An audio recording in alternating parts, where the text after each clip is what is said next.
Καλό μεσημέρι. Να επανασυστηθώ. Είμαι ο Παναγιώτης Γρηγορίου, αρχιφοροθέτης του Τμήματος Φορολογίας.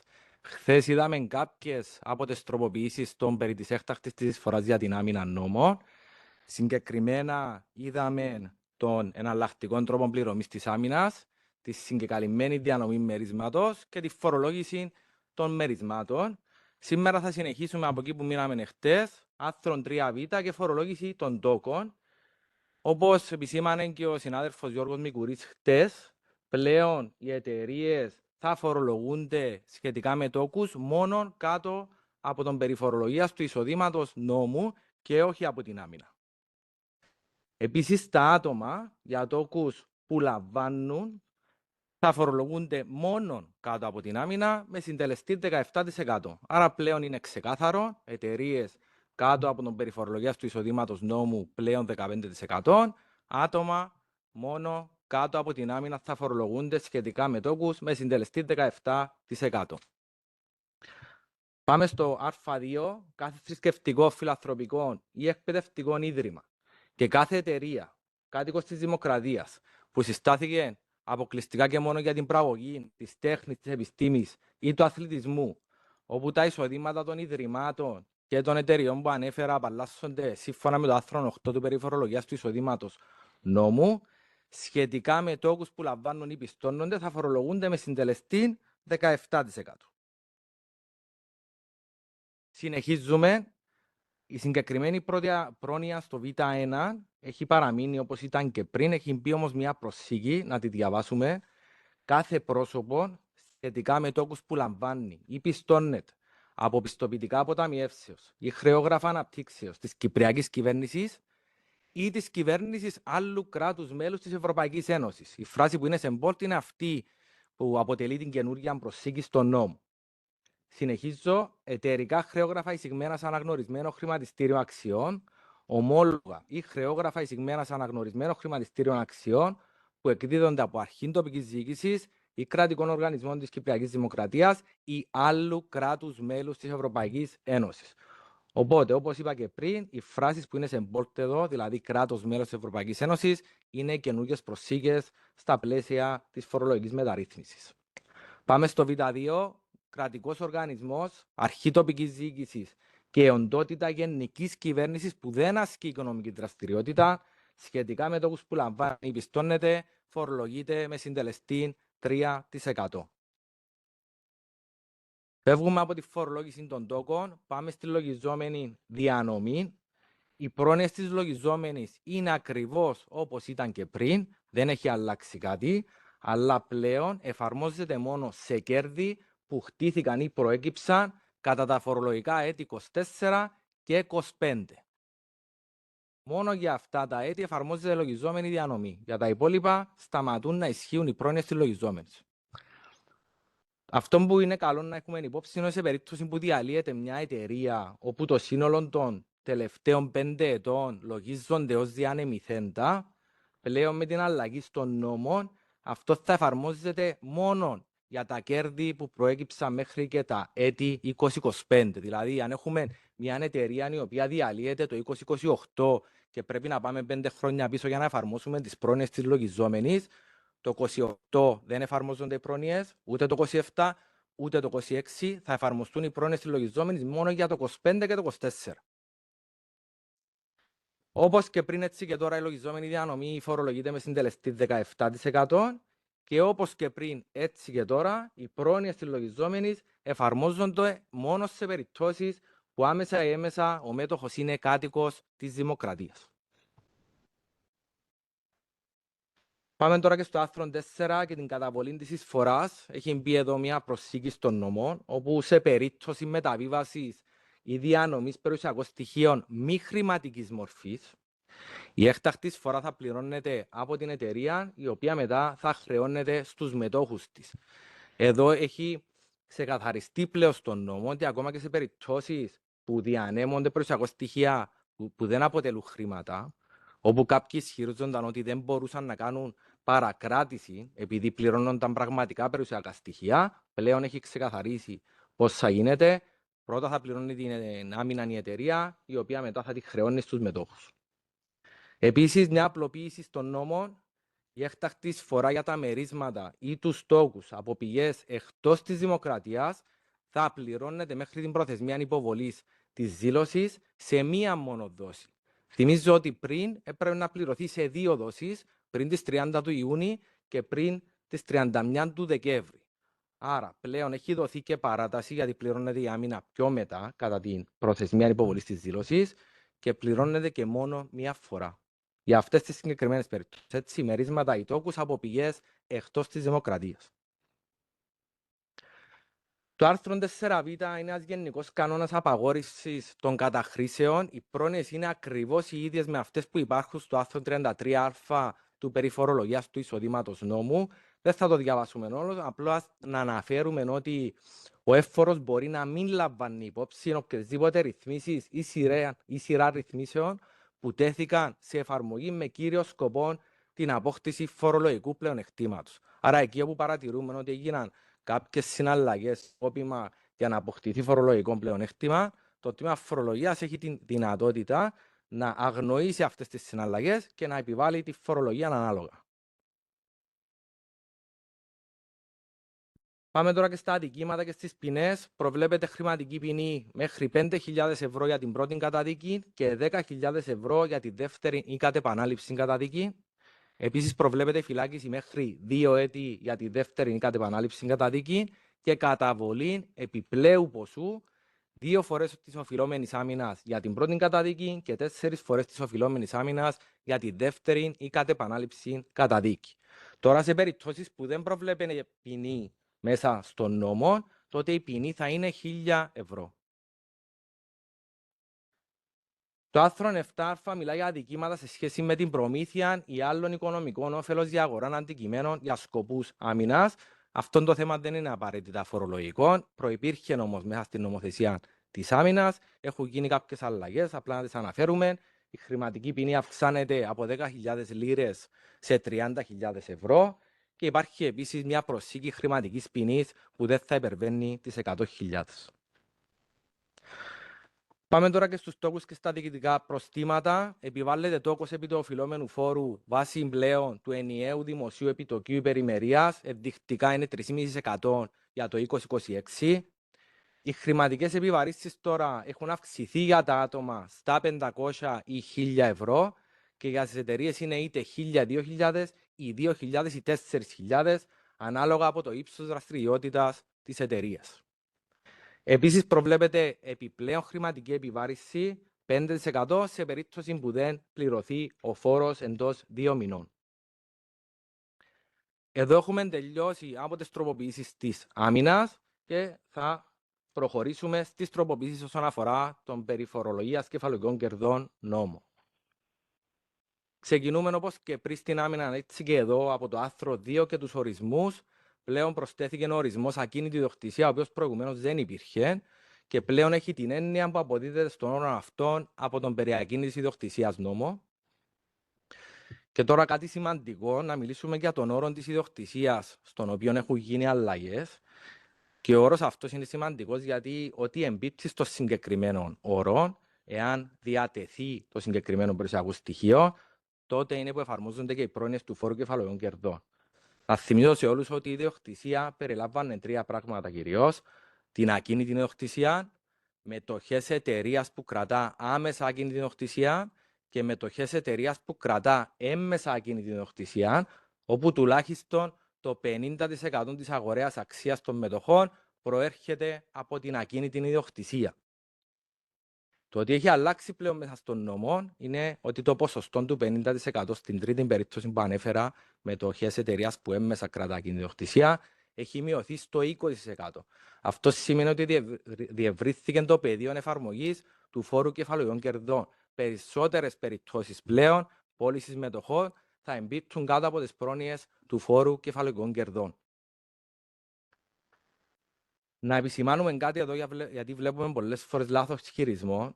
Το λόγο ποσοστό που ανέφερα του 50% προηγουμένως, που τώρα έχει γίνει 20%, ισχύει μόνο στις περιπτώσεις που πωλείται μετοχές εταιρείας που έμμεσα κρατά ακίνητη ιδιοκτησία. Εάν πωλούνται μετοχές εταιρείας που κρατούν άμεσα ακίνητη ιδιοκτησία, τότε δεν εφαρμόζεται κανέναν ποσοστό. εμπίπτει στις πρόνοιες του περιφορολογίας κεφαλαίων κερδών νόμου.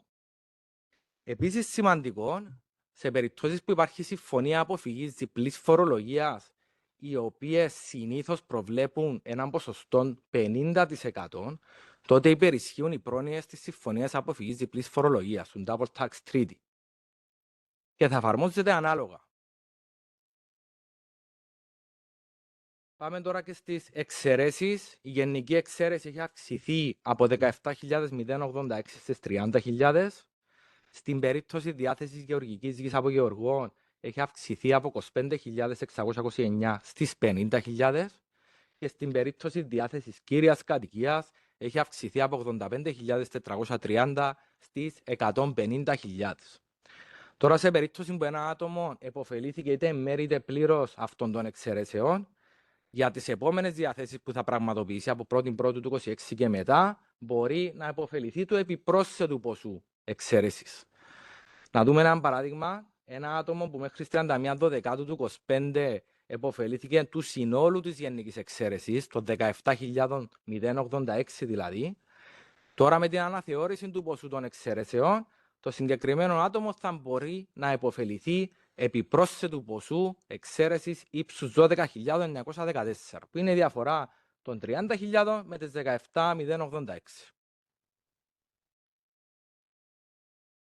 Τώρα, να μιλήσουμε για τη διάθεση μετοχών σε αναγνωρισμένο χρηματιστήριο αξιών. Θυμίζω ότι υπήρχε και διατηρείται η εξαίρεση από την καταβολή του φόρου κεφαλαίων κερδών όσον αφορά διάθεση μετοχών εισηγμένων σε ρυθμιζόμενη αγορά αναγνωρισμένου χρηματιστηρίου αξιών.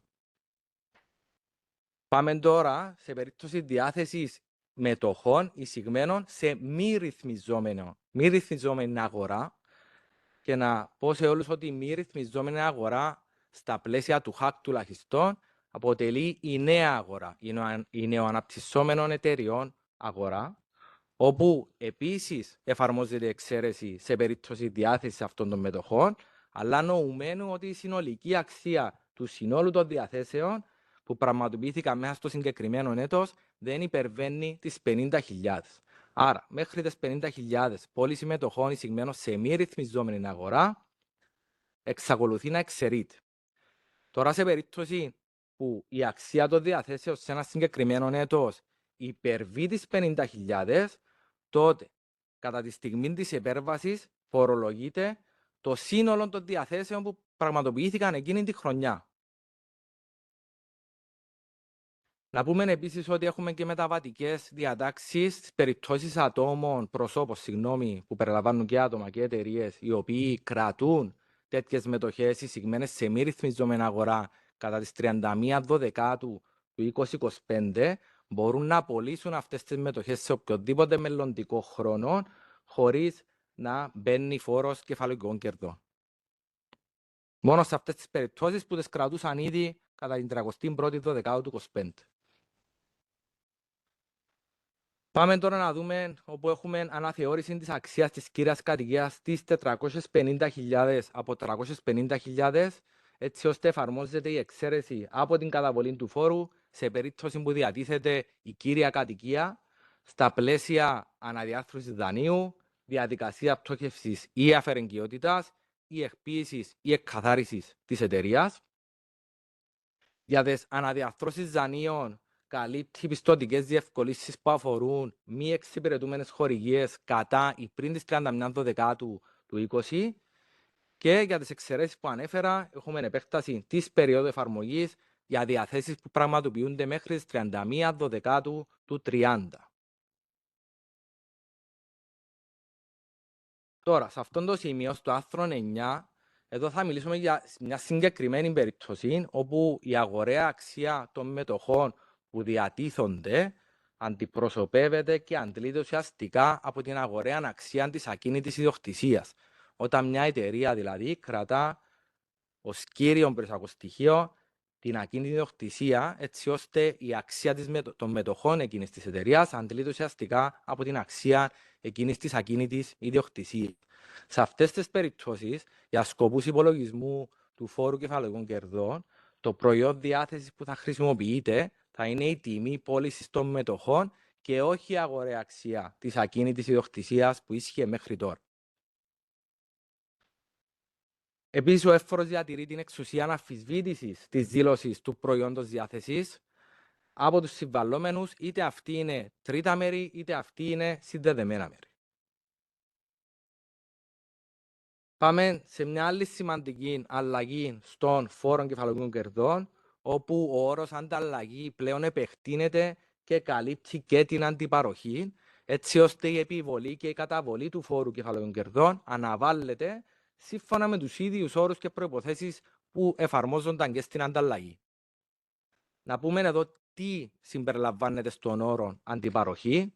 Το πρώτο είναι διάθεση από ιδιοκτήτη μέρους τεμαχίου σε επιχειρηματία ανάπτυξης γης για την ανέγερση οικοδομής έναντι παραχώρησης στον ιδιοκτήτη ορισμένων μονάδων ή τμήματων της οικοδομής και νοουμένου ότι η ανέγερση θα ολοκληρωθεί εντός 5 ετών. Είναι η κλασική περίπτωση που έχουμε ιδιοκτήτη ακίνητης ιδιοκτησίας, δίνει την ακίνητη ιδιοκτησία σε ένα επιχειρηματία ανάπτυξης γης, χτίζει μια πολυκατοικία, κάποια διαμερίσματα τα κρατά ο ιδιοκτήτης γης, κάποια από τα διαμερίσματα τα κρατά ο επιχειρηματίας ανάπτυξης γης. Τώρα η δεύτερη περίπτωση αντιπαροχής είναι εκεί όπου έχουμε διάθεση από ιδιοκτήτη τεμαχίου γης σε επιχειρηματία ανάπτυξης γης για την αμοιβή του για το διαχωρισμό του τεμαχίου γης σε οικόπεδα και νοουμένου ότι οι τίτλοι των οικοπαίδων θα εκδοθούν εντός 5 ετών. Επίσης, η κλασική περίπτωση όπου ο ιδιοκτήτης δίνει ένα χωράφι στον επιχειρηματία ανάπτυξης γης για να το διαχωρίσει σε οικόπεδα. Έναν οικόπεδο το κρατά ο επιχειρηματίας ανάπτυξης γης ως αμοιβή για τις υπηρεσίες του να προχωρήσει σε διαχωρισμό του χωραφιού και τα υπόλοιπα οικόπεδα παραμένουν στον ιδιοκτήτη. Τώρα ανέφερα σε αυτές τις περιπτώσεις ότι υπάρχει μια προϋπόθεση στην πρώτη περίπτωση η ανέγερση να ολοκληρωθεί εντός 5 ετών και στη δεύτερη περίπτωση του διαχωρισμού των οικοπαίδων δηλαδή οι τίτλοι να εκδοθούν εντός 5 ετών. Εάν παρέλθει αυτή η περίοδος, τότε επιβάλλεται και καταβάλλεται φόρος κεφαλαίων κερδών κατά την ημερομηνία που συμπληρώνονται τα 5 χρόνια, αλλά χωρίς να επιβάλλονται οι τόκοι και οι επιβαρύσεις. Και πάμε και στους τόκους και επιβαρύσεις. Επιβάλλεται τόκος επί του οφειλόμενου φόρου βάσει του ενιαίου δημοσίου επιτοκίου περιμερίας, όπως ανέφερα και πριν στην άμυνα, είναι 3,5% για το 26. Οι χρηματικές επιβαρύσεις για τα άτομα έχουν αυξηθεί στα 250 ευρώ και 500 ευρώ και για τις εταιρείες έχει αυξηθεί στα 1.000 ευρώ ή 2.000 ευρώ. Επίσης, όπως και στην άμυνα, υπάρχει επιπρόσθετη χρηματική επιβάρηση επιπλέον 5% σε περίπτωση καθυστέρησης 2 μηνών από την πληρωμή του φόρου. Και με αυτά έχουμε κλείσει και με τις τροποποιήσεις των φόρων κεφαλαίων κερδών. Θα ακολουθήσει η παρουσίαση για τον περιβεβαιώσεις και εισπράξεως νόμων από τον συνάδελφο Παναγιώτη Νεάρχου. Για όσους δεν με γνωρίζουν, είμαι ο Παναγιώτης Νεάρχου, αρχιφοροθέτης στο τμήμα φορολογίας, στη μονάδα υποστήριξης της διεύθυνσης, με προϊστάμενη την κυρία Κλέλη Παπαδοπούλου. Σε αυτό το τελευταίο μέρος των παρουσιάσεων μας θα δούμε πιο διαδικαστικούς νόμους και πώς αυτοί έχουν τροποποιηθεί, αρχής γενομένης από τον περιβεβαιώσεως και εισπράξεως φόρων τροποποιητικών νόμων. Να πούμε ότι οι νέες πρόνοιες τίθενται σε ισχύ από την 1η Πρώτου του 2026, εξαιρουμένως συγκεκριμένων προνοιών, τις οποίες προφανώς θα συζητήσουμε στην πορεία. Στις πρώτες σελίδες μπορείτε να ανατρέξετε στα περιεχόμενα, είναι τα άρθρα όπως έχουν τροποποιηθεί κατά σειρά. Να δούμε ευθύς αμέσως την πρώτη τροποποίηση, στο άρθρο 5.1, που αφορά την υποχρέωση για υποβολή φορολογικών δηλώσεων. Παλαιότερα αυτή η υποχρέωση υποβολής δήλωσης ήταν άρρηκτα συνδεδεμένη με την κτήση εισοδήματος. Δηλαδή άτομα, φυσικά πρόσωπα, ήταν υπόχρεα να υποβάλουν φορολογική δήλωση εκεί και όπου κέρδιζαν κάποιον εισόδημα. Αυτή η συνθήκη διατηρείται και έχει και προσθεθεί ακόμα μια συνθήκη την οποία θα συζητήσουμε αμέσως τώρα. Από το έτος 2026 λοιπόν, άτομα που είναι φορολογικοί κάτοικοι Κύπρου έχουν υποχρέωση υποβολής φορολογικής δήλωσης εάν έχουν μεικτό εισόδημα είτε εντός είτε εκτός της δημοκρατίας που εμπίπτει στο άρθρο 5.1 του περιφορολογίας του εισοδήματος νόμου. Να πούμε ότι σε αυτόν το άρθρο το 5.1, όπως είπε και ο συνάδελφος Γιώργος εχθές, έχουν προσθεθεί 2 σημεία. Είναι τα 2 τελευταία σημεία που βλέπουμε σε αυτήν την παράγραφο. Συγκεκριμένα κέρδη από πώληση κρυπτοστοιχείων και ποσά που λαμβάνονται κατά την παραβίαση ή ακύρωση κάποιας σύμβασης. Τώρα, η δεύτερη συνθήκη που έχει προσθεθεί με την φορολογική μεταρρύθμιση καθιστά άτομα υπόχρεα να υποβάλουν φορολογική δήλωση όταν είναι ηλικίας από 25 έως 70 ετών εντός του έτους. Και αυτόν ισχύει ακόμα και αν δεν έχουν ούτε €1 εισόδημα. Δηλαδή ισχύει ανεξαρτήτως ύψους εισοδήματος. Το αντίστροφο τώρα, το τι ισχύει για φορολογικούς κάτοικους Κύπρου που δεν έχουν υποχρέωση υποβολής φορολογικής δήλωσης, αυτοί λοιπόν είναι τα άτομα που δεν έχουν μεικτό εισόδημα και επίσης είναι είτε κάτω των 25 ετών είτε άνω των 70 ετών. Για μη φορολογικούς κάτοικους Κύπρου τώρα ισχύει ότι ίσχυε και προηγουμένως, όπου έχουν υποχρέωση υποβολής φορολογικής δήλωσης μόνο εάν έχουν εισόδημα εντός Κύπρου, το οποίο εμπίπτει στο άρθρο 5.2 του περιφορολογίας του εισοδήματος νόμου. Οι εταιρείες τώρα, να δούμε πότε έχουν εταιρείες υποχρέωση υποβολής φορολογικής δήλωσης. Είναι 2 συνθήκες, να δούμε τι ισχύει πλέον. Η πρώτη συνθήκη λέει ότι οι εταιρείες υποχρεούνται να υποβάλουν φορολογική δήλωση όταν είτε έχουν συσταθεί στην Κύπρο, είτε είναι φορολογικοί κάτοικοι Κύπρου, και αυτό θα ισχύει ανεξαρτήτως εισοδήματος, δηλαδή ακόμα και αν δεν έχουν ούτε €1 εισόδημα που να εμπίπτει στο άρθρο 5 του περιφορολογίας του εισοδήματος νόμου. Η δεύτερη συνθήκη αφορά αυτές τις εταιρείες που ούτε έχουν συσταθεί στη δημοκρατία και ούτε είναι φορολογικοί κάτοικοι Κύπρου, όπου αυτές είναι υποχρεωμένες να υποβάλουν φορολογική δήλωση στο έτος, μόνο εάν έχουν μεικτό εισόδημα που εμπίπτει στο άρθρο 5.2 του περιφορολογίας του εισοδήματος νόμου. Να δω μια συγκεκριμένη περίπτωση, έχοντας πει τα πιο πάνω, όπου μια εταιρεία δεν έχει υποχρέωση υποβολής φορολογικής δήλωσης όταν έχει υποστεί παρακράτηση φόρου για ολόκληρο το εισόδημα της που εμπίπτει στο άρθρο 5.2 του περιφορολογίας του εισοδήματος νόμου. Άρα, εταιρεία που ούτε έχει συσταθεί στη δημοκρατία, ούτε είναι φορολογικός κάτοικος, δεν πρέπει να υποβάλει δήλωση όταν έχει υποστεί πλήρη παρακράτηση του φόρου. Λοιπόν, να δούμε ότι διατηρείται η εξουσία του Υπουργικού Συμβουλίου να εκδίδει σχετικά διατάγματα σχετικά με την υποβολή φορολογικών δηλώσεων. Συγκεκριμένα, ανά έτος, το Υπουργικό Συμβούλιο, όπως και προηγουμένως, μπορεί να εκδώσει διάταγμα με το οποίο να απαλλάσσει από την υποχρέωση υποβολής φορολογικής δήλωσης συγκεκριμένες κατηγορίες προσώπων. Να πούμε ότι εάν δεν εκδοθεί σε οποιαδήποτε χρονιά τέτοιο διάταγμα, το οποίο εκδίδεται κατ' εξαίρεση, ισχύουν όσα είπαμε προηγουμένως για υποχρέωση υποβολής δήλωσης. Τώρα, να δούμε λίγο τι ισχύει με τις προθεσμίες υποβολής αυτών των φορολογικών δηλώσεων. Όπως θα δούμε και στη συνέχεια σε άλλων άρθρων, πλέον συμπίπτουν οι προθεσμίες υποβολής δήλωσης με τις προθεσμίες καταβολής αυτοφορολογίας. Συγκεκριμένα για άτομα, η προθεσμία υποβολής δήλωσης είναι η 31η Ιουλίου του επόμενου έτους, ενώ για εταιρείες και για άτομα με υποχρέωση ετοιμασίας λογαριασμών μετατίθεται 2 μήνες νωρίτερα πλέον η προθεσμία, από 31η Μαρτίου του μεθ επόμενου έτους, πάει τώρα στην 31η Ιανουαρίου του μεθ επόμενου έτους, όπως θα δούμε και στη συνέχεια, αυτή είναι και η προθεσμία καταβολής αυτοφορολογίας. Να πούμε επίσης για μια άλλη εξουσία του Υπουργικού Συμβουλίου και πάλι με διάταγμα του, αυτή τη φορά όχι για να απαλλάσσει από την υποχρέωση, αλλά να καθορίζει μια μεταγενέστερη προθεσμία για φορολογούμενους όπου μπορούν να υποβάλουν εμπρόθεσμα τη δήλωσή τους. Άρα, με ένα διάταγμα του, το Υπουργικό Συμβούλιο μπορεί να καθορίσει μια άλλη ημερομηνία μεταγενέστερη αυτής που ορίζεται στον νόμο, όπως έχουμε δει.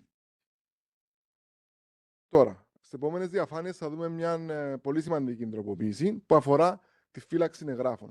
Συγκεκριμένα την υποχρέωση των φορολογούμενων να φυλάττουν συγκεκριμένα έγγραφα.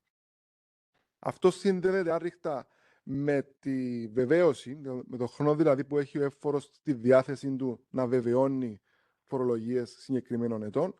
Θα δούμε στη συνέχεια πώς τροποποιείται και αυτό το άρθρο. Απλά έτσι για λίγο, απλά να πούμε ότι παλιά η προθεσμία για βεβαίωση ήταν 6 έτη από το τέλος του φορολογικού έτους, όπου αντιλαμβάνεται κάποιος ότι αυτός ο χρόνος που είχε ο εύφορος στη διάθεση του συμπιεζόταν πολύ, αλλά λάβει κάποιος υπόψη ότι η προθεσμία ήταν 15 μήνες μετά, συν οποιασδήποτε παρατάσεις δίνονται. Τα 6 έτη διατηρούνται, αλλά να δούμε πλέον πώς προσμετρούνται. Άρα, έγγραφα, οποιαδήποτε έγγραφα που άμεσα αφορούν, δικαιολογούν τέλος πάντων, οποιαδήποτε ποσά ή στοιχεία παρουσιάζονται σε μια φορολογική δήλωση, οφείλουν να φυλάσσονται για 6 έτη, τα οποία πλέον όμως προσμετρούνται διαφορετικά. Συγκεκριμένα, από τη μεταγενέστερη ημερομηνία, το 2 πιο κάτω. Πρώτον, της ημερομηνίας προθεσμίας υποβολής είτε αρχικής είτε αναθεωρημένης φορολογικής δήλωσης. Και δεύτερον, της πραγματικής ημερομηνίας υποβολής είτε της αρχικής είτε της αναθεωρημένης φορολογικής δήλωσης. Να πούμε ότι για την αναθεωρημένη δήλωση υπάρχει μια ιδιαιτερότητα, θα τη δούμε στις επόμενες διαφάνειες, μαζί με συγκεκριμένα παραδείγματα για καλύτερη κατανόηση από εσάς. Όσον αφορά το cut-off point τώρα, να πούμε ότι έγγραφα που αφορούν το έτος 2020 και μετέπειτα πρέπει να φυλάσσονται για 6 έτη, όπως προσμετρούνται, όπως ακριβώς έχουμε αναφέρει. Ενώ έγγραφα που αφορούν το φορολογικό έτος 2019 θα έπρεπε να είχαν φυλαχθεί μέχρι 31η Δεκεμβρίου του 2025. Όπως σας είπα, να δούμε έτσι ένα σημαντικό σημείο για αναθεωρημένη δήλωση, αφού πρώτα να αναφέρουμε ότι αναθεωρημένη δήλωση δύναται να υποβληθεί εντός 3 ετών από την προθεσμία υποβολής της αρχικής δήλωσης. Άρα, η δυνατότητα υποβολής αναθεωρημένης δήλωσης δεν μεταβάλλει αυτομάτως το χρονικό όριο φύλαξης. Δηλαδή, από μόνη της η δυνατότητα δεν επανεκκινεί το χρόνο τα 6 έτη. Και να δούμε τα δύο σενάρια. Έστω ότι δεν υποβληθεί αναθεωρημένη δήλωση για κάποιον έτος, η υποχρέωση φύλαξης παραμένει, αν θέλετε, 6 έτη, είτε από την προθεσμία είτε από την πραγματική υποβολή της αρχικής δήλωσης, οποιαδήποτε είναι η μεταγενέστερη, όπως είδαμε στην προηγούμενη διαφάνεια. Στο δεύτερο σενάριο τώρα, όπου υποβάλλεται αναθεωρημένη δήλωση, η εξαετής αυτή περίοδος ουσιαστικά επανεκκινεί και επανεκκινεί πάντα από την ημερομηνία προθεσμίας υποβολής αναθεωρημένης δήλωσης. Γιατί ισχύει αυτό? Γιατί είναι πάντα από την ημερομηνία προθεσμίας. Πολύ απλά επειδή μετά από την καταληκτική ημερομηνία υποβολής αναθεωρημένης δήλωσης δεν δύναται σε καμία περίπτωση να υποβληθεί αναθεωρημένη δήλωση. Άρα αυτή η ημερομηνία θα είναι πάντα μεταγενέστερη. Θα δούμε και παράδειγμα τώρα και θα δούμε και στη συνέχεια κάτι άλλο συγκεκριμένο με την αναθεωρημένη δήλωση. Λοιπόν, στο πρώτο παράδειγμα, έστω ότι αναφερόμαστε για το έτος 2022, όπου η καταληκτική ημερομηνία υποβολής της φορολογικής δήλωσης ήταν η 35η Μαΐου 2025, ενώ στο το παράδειγμα μας ο φορολογούμενος υπέβαλε λίγες μέρες πριν την προθεσμία τη δήλωσή του στις 25.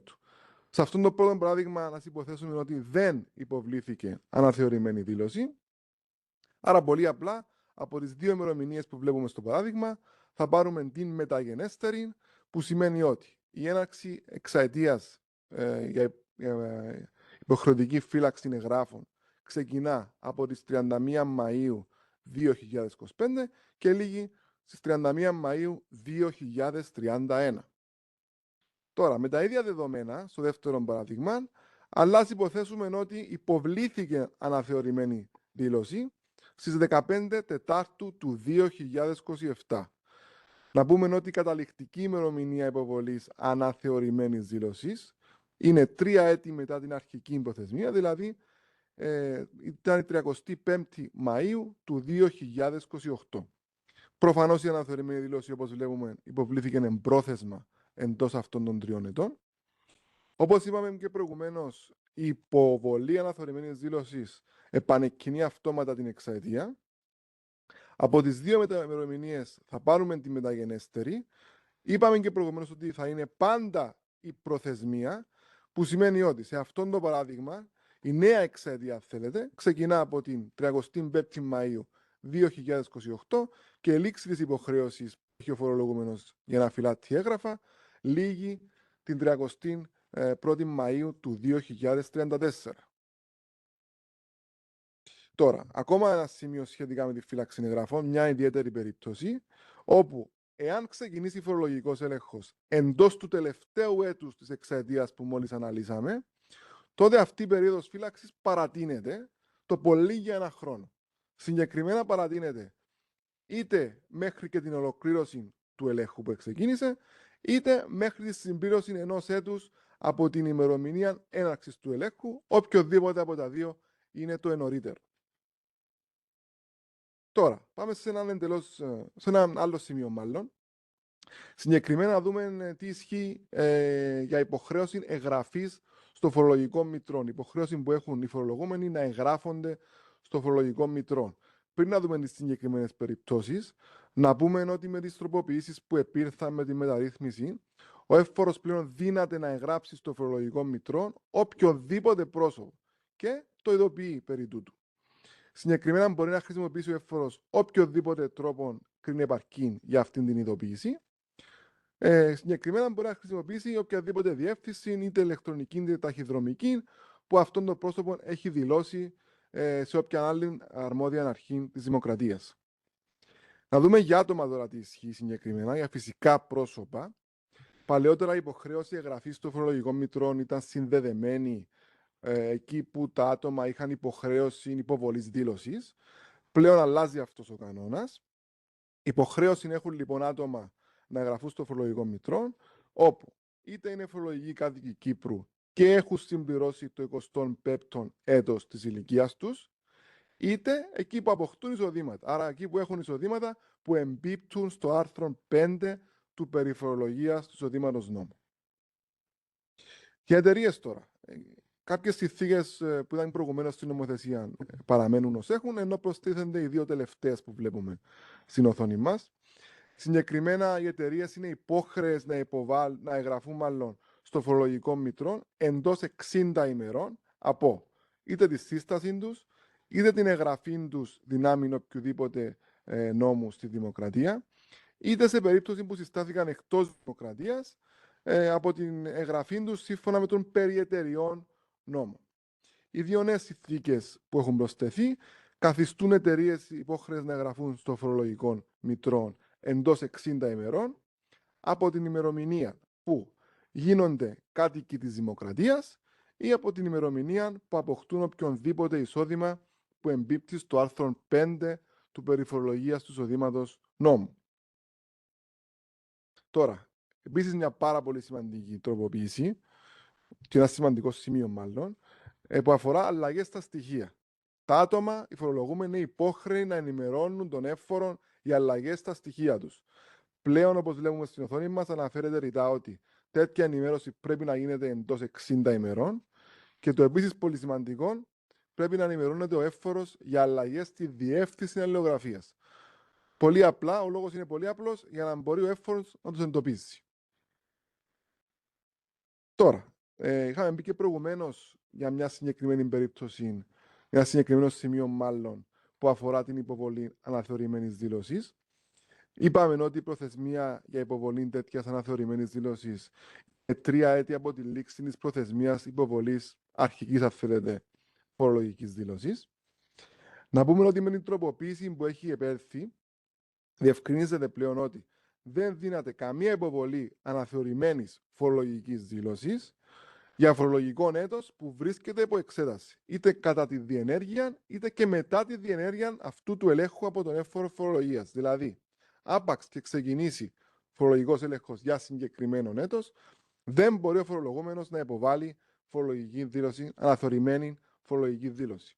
Ωστόσο, σημειώνεται ότι ο εύφορος μπορεί, δύναται δηλαδή, να αποδεχθεί τέτοια υποβολή αναθεωρημένης δήλωσης, νοουμένου όμως ότι τηρείται πάντα το όριο των 3 ετών που αναφέραμε προηγουμένως, που είναι η προθεσμία υποβολής αναθεωρημένης φορολογικής δήλωσης.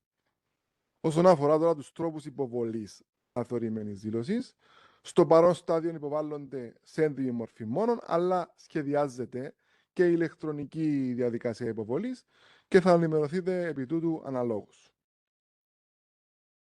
Πάμε σε ένα εντελώς διαφορετικό σημείο τώρα, που αφορά τις δηλώσεις εργοδοτών.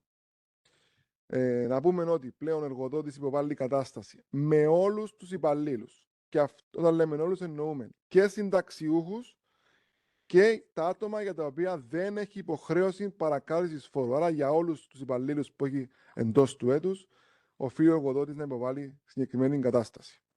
Αυτή η κατάσταση υποβάλλεται μέχρι την 31η Μαρτίου του επόμενου έτους. Και σε αυτήν την κατάσταση οφείλει ο εργοδότης να δηλώσει όλα τα στοιχεία που βλέπουμε στην οθόνη μας για κάθε υπάλληλο, ανά υπάλληλο. Παραδείγματος χάρη, πρέπει να δηλώσει το όνομα, το αριθμό ταυτότητας. Πλέον αναφέρεται ρητά και ο αριθμός φορολογικής ταυτότητας. Την ημερομηνία έναρξης ή τερματισμού της εργοδότησης μέσα στο έτος. Προφανώς τα εισοδήματα, τα κέρδη του εργαζόμενου, ακόμα και για ωφέλη από πιστωτική διευκόλυνση σύμφωνα με τα άρθρα 5.1ζ και 5.2ζ του περιφορολογίας του εισοδήματος νόμου, καθώς επίσης και οποιοδήποτε στοιχείο απαιτείται για την εφαρμογή των σχετικών νόμων που αφορούν την παρακάλυψη φόρου από εργοδοτούμενους. Λοιπόν, να δούμε από την πλευρά του τώρα ο εύφορος τι μπορεί να απαιτήσει από εργοδότες. Συγκεκριμένα, μπορεί ο εύφορος εντός μιας εύλογης προθεσμίας να ζητήσει κατάσταση με τα στοιχεία των υπαλλήλων που μόλις αναφέραμε. Πλέον αντί εντός 5 ετών, μπορεί ο εύφορος να ζητήσει τέτοια κατάσταση εντός 6 ετών από το φορολογικό έτος. Συγκεκριμένα για φορολογικά έτη μέχρι και το έτος 2024, να πούμε ότι αν κάποια στοιχεία δεν είναι διαθέσιμα για τους υπαλλήλους, ο εύφορος μπορεί να καθορίσει και να ζητήσει κάποια εναλλακτικά στοιχεία. Λοιπόν, πάμε σε ένα διαφορετικό κομμάτι τώρα, στις επόμενες διαφάνειες. Θα δούμε συγκεκριμένους φορολογούμενους. Είναι τραπεζικά ιδρύματα και συναφή τέτοια ιδρύματα. Να πούμε ότι πλέον αντιδοτημένα πιστωτικά ιδρύματα, όπως ισχύει και πριν, οφείλουν να υποβάλουν στον εύφορο αναλυτική κατάσταση με στοιχεία για κάθε πρόσωπο στο οποίο τέτοια ιδρύματα πίστοσαν τόκους. Άρα, είναι περιοδική αυτή η υποβολή, θα δούμε στη συνέχεια τις προθεσμίες. Πρέπει να δηλώνονται τα στοιχεία για κάθε πρόσωπο από το οποίο πιστώθηκαν τόκοι. Να πούμε ότι σε αυτήν την περίπτωση δεν χρειάζεται η συγκατάθεση του Γενικού Εισαγγελέα. Θα δούμε μετά περιπτώσεις όπου χρειάζεται τέτοια συγκατάθεση. Ενώ επίσης να πούμε ότι το τραπεζικό ίδρυμα δεν μπορεί να επικαλείται επαγγελματικών ή τραπεζικών απόρριτων. Οφείλει να δώσει στον εύφορο αυτά τα στοιχεία. Είναι αυτά που βλέπουμε στη διαφάνεια μας.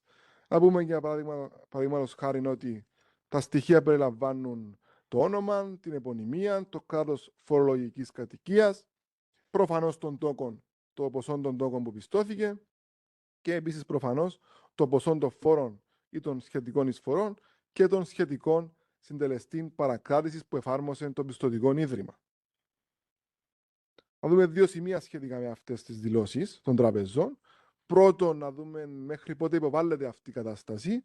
Συγκεκριμένα, η προθεσμία είναι μέχρι την 31η Ιουλίου του έτους που διανύεται, αναφορικά με τόκους που πιστώθηκαν κατά το πρώτο εξάμηνο αυτού του έτους, και η 31η Ιανουαρίου του επόμενου έτους, αναφορικά με τόκους που πιστώθηκαν κατά το δεύτερο εξάμηνο που διανύεται. Όσον αφορά τώρα την καταβολή της έκτακτης αμυντικής εισφοράς και του ΙΕΣΥ που παρακρατείται από τους τόκους που πιστώνονται, αυτή η καταβολή πρέπει να γίνεται μέχρι το τέλος του μήνα που έπεται το μήνα της παρακράτησης. Άρα, οι δηλώσεις είναι ανά εξάμηνο, η καταβολή της αμυντικής εισφοράς και του ΙΕΣΥ είναι ανά μήνα, μέχρι τον επόμενο μήνα δηλαδή. Τώρα, να δούμε μια επέκταση, μια διεύρυνση, αν θέλετε, της δυνατότητας του εφορού.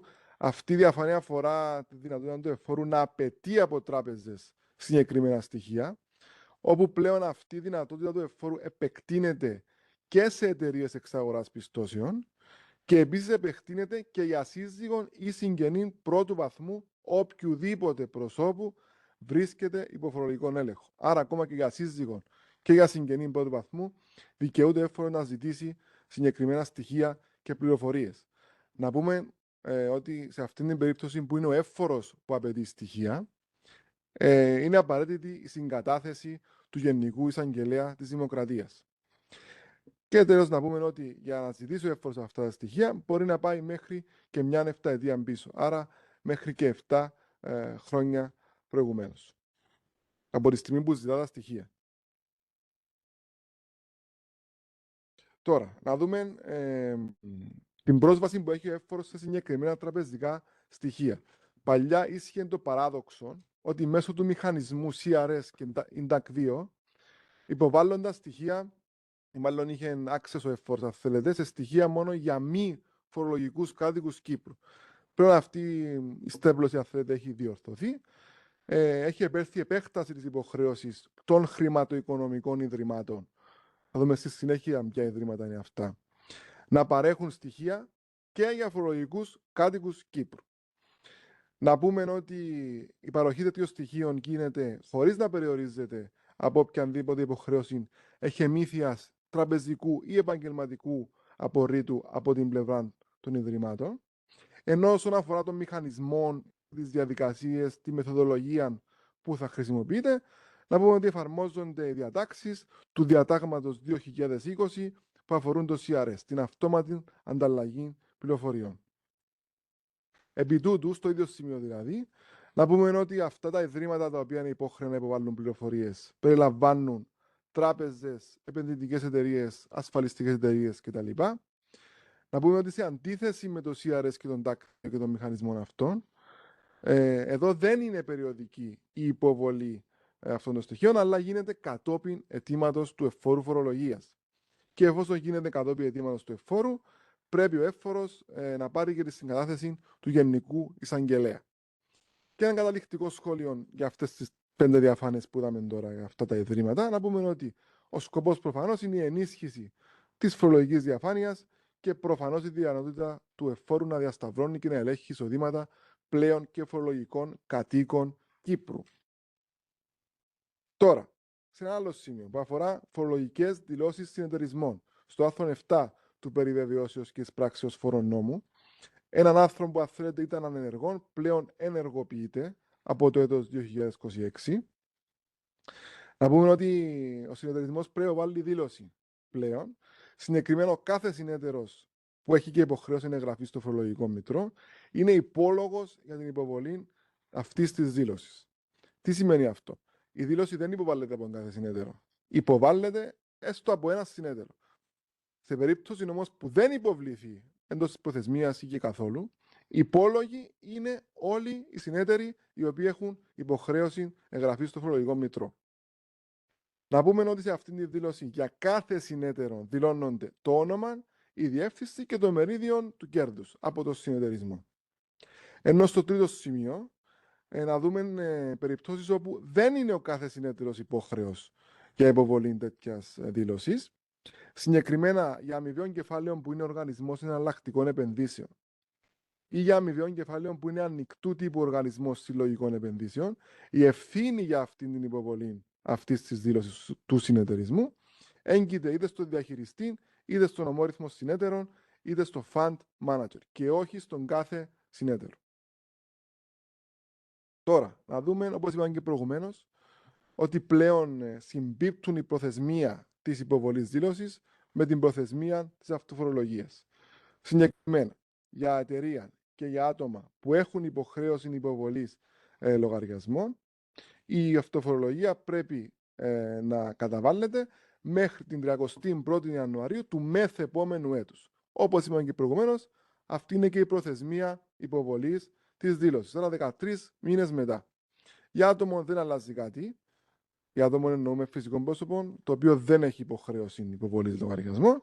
Η προθεσμία αυτή ήταν και παραμένει η 31η Ιουλίου του επόμενου έτους. Τώρα, να δούμε πώς διευκολύνεται, αν θέλετε, λίγο η ζωή των φορολογούμενων και των εκπροσώπων τους όσον αφορά την υποβολή ενστάσεων. Πλέον έχει διευρυνθεί ο τρόπος, οι τρόποι μάλλον, με τους οποίους μπορεί κάποιο άτομο να εκφράσει τη διαφωνία του με φορολογία που του επιβλήθηκε, αφού πλέον μπορεί να υποβληθεί κάποια ένσταση και με ηλεκτρονικά μέσα. Επίσης, έχει επεκταθεί η περίοδος υποβολής ένστασης σε 60 μέρες από την επίδοση της βεβαίωσης προς το φορολογούμενο. Παλαιότερα, που το ίσχυε, ήταν το τέλος του επόμενου μήνα. Άρα, κάποιες λίγες μέρες έχουν προσθεθεί σε αυτήν την προθεσμία. Σημαντικό επίσης να πούμε ότι συνεχίζει να ισχύει, όπως ίσχυε και πριν, αυτό το συγκεκριμένο σενάριο που αφορά βεβαιώσεις που επιδίδονταν εντός του μηνός Δεκεμβρίου, όπου η προθεσμία υποβολής ένστασης για να θεωρηθεί εμπρόθεσμη ήταν το τέλος του Φεβρουαρίου του επόμενου έτους. Άρα αυτή η πρόνοια που ίσχυε προηγουμένως εξακολουθεί να ισχύει και σήμερα. Σε ένα άλλο σημείο τώρα, όπου ο εύφορος μπορεί να ζητήσει λογαριασμούς στα πλαίσια εξέτασης και κατόπιν εξέτασης ένστασης του φορολογούμενου, αυτοί οι λογαριασμοί πρέπει να είναι ελεγμένοι ή επισκοπημένοι από νόμιμον ελεγκτή ή νόμιμον ελεγκτικό γραφείο σύμφωνα με τον περιελεγκτόν νόμο. Άρα είναι συγκεκριμένοι λογαριασμοί που μπορεί να υποβάλει κάποιος φορολογούμενος. Αυτόν το μοτίβο, αν θέλετε, επαναλαμβάνεται και στη συνέχεια σε άλλα άρθρα και θα το αναλύσουμε και αργότερα. Τώρα, θα μιλήσει πριν για τη φύλαξη των εγγράφων και πόσο σημαντικό ήταν να αλλάξει ο τρόπος που προσμετρούνται τα χρόνια, ακριβώς για αυτό το σημείο που βλέπουμε τώρα στην οθόνη μας. Το άρθρο 23, λοιπόν, θα δούμε τα χρονικά περιθώρια βεβαίωσης, δηλαδή τα χρονικά περιθώρια που έχει ο εύφορος στη διάθεση του για να βεβαιώσει κάποιον συγκεκριμένο φορολογικό έτος. Αλλάζει ο τρόπος που προσμετρούνται τα 6 έτη. Προηγουμένως, όπως είπα και πριν, τα 6 έτη μετρούσαν από το τέλος του φορολογικού έτους. Ήταν λίγο δύσκολο για τον εύφορο να βεβαιώσει όλες τις φορολογίες για όλη τη φορολογική βάση Παγκύπρια μέσα σε αυτό το διάστημα. Πλέον τα 6 έτη προσμετρούνται διαφορετικά και συγκεκριμένα από τη μεταγενέστερη ημερομηνία πρώτον της πραγματικής ημερομηνίας υποβολής φορολογικής δήλωσης και δεύτερον της πραγματικής ημερομηνίας υποβολής αναθεωρημένης δήλωσης. Να πούμε ότι εδώ τα 6 έτη μετρούν από τη στιγμή που ο φορολογούμενος υποβάλλει φορολογική δήλωση. Είτε αρχική είτε αναθεωρημένη. Σε αντίθεση με τη φύλαξη που είδαμε πριν, με την υποχρέωση φύλαξης εγγράφων, που κάποιος έπρεπε να λάβει υπόψη και την καταληκτική ημερομηνία υποβολής τέτοιας δήλωσης. Εδώ ισχύει βλέπουμε μόνο την πραγματική ημερομηνία υποβολής δήλωσης και μετρούν τα 6 χρόνια που έχει ο εύφορος μπροστά του από εκείνη τη στιγμή. Τώρα, να δούμε ότι γίνεται λίγο πιο ορθολογιστικός ο τρόπος που αφορά προσωρινές φορολογίες. Έχει επέλθει μια τροποποίηση που αφορά συγκεκριμένες περιπτώσεις, θα δούμε στη συνέχεια τις περιπτώσεις εταιρείας και ατόμου, όπου δραστηριοποιούνται οι φορολογούμενοι και αποκτούν εισόδημα μετά την 30η Ιουνίου οποιοδήποτε έτους. Πλέον αυτά τα πρόσωπα πρέπει να υποβάλουν μία δήλωση προσωρινής φορολογίας και συγκεκριμένα μέχρι την 31η Δεκεμβρίου του συγκεκριμένου έτους. Να πούμε ότι αυτό αφορά εταιρείες που είτε συστάθηκαν, είτε εγγράφηκαν, είτε έγιναν φορολογικοί κάτοικοι Κύπρου κατά το δεύτερο εξάμηνο του έτους, δηλαδή μετά την 30η Ιουνίου του έτους, και επίσης άτομα τα οποία αποκτούν εισόδημα, πάντα μιλούμε οποιοδήποτε εισόδημα εκτός από απολαβές, από αποδοχές, μετά την 30η Ιουνίου, για τον οποίο οφείλει να πληρωθεί προσωρινή φορολογία. Τώρα, στο άρθρο 26α σχετίζεται με κάτι που είπε ο συνάδελφος Γιώργος εχθές. Όπως είπε και ο συνάδελφος, έχει καταργηθεί πλέον ο ειδικός τρόπος φορολογίας εισοδημάτων εταιριών ασφάλειας ζωής. Στο άρθρο 26α, το οποίο καταργείται, αφορούσε προσωρινή φορολογία για αυτές τις εταιρείες. Αφού δεν ισχύει πλέον ο ειδικός τρόπος, έχει διαγραφεί αυτόν το άρθρο. Τέτοιες εταιρείες πλέον φορολογούνται όπως όλες οι υπόλοιπες εταιρείες. Θα δώσω τώρα τον λόγο στον συνάδελφο Θωμά για το τελευταίο μέρος της παρουσίασης. Ευχαριστώ.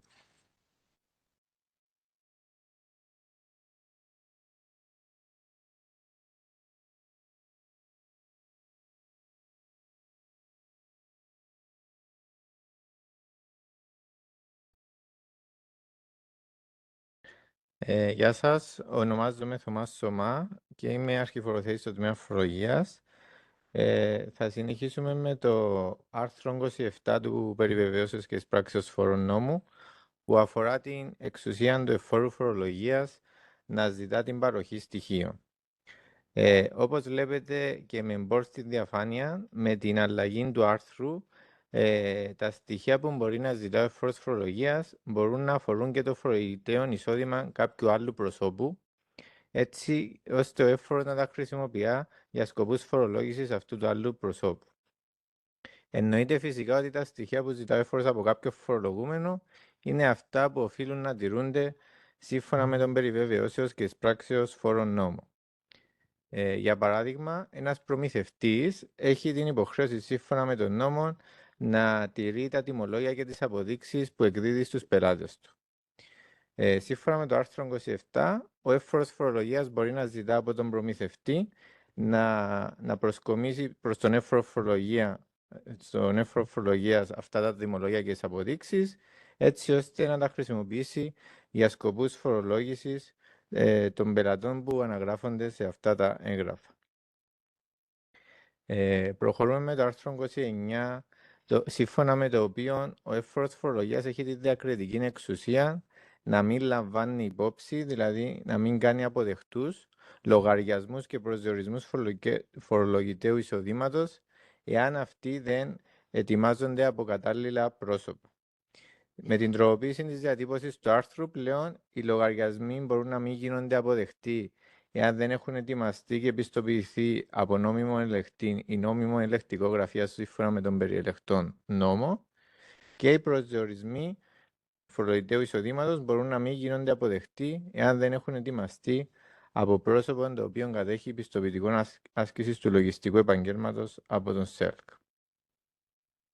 Συνεχίζουμε με το άρθρο 30 και την τήρηση των λογιστικών βιβλίων και λογαριασμών.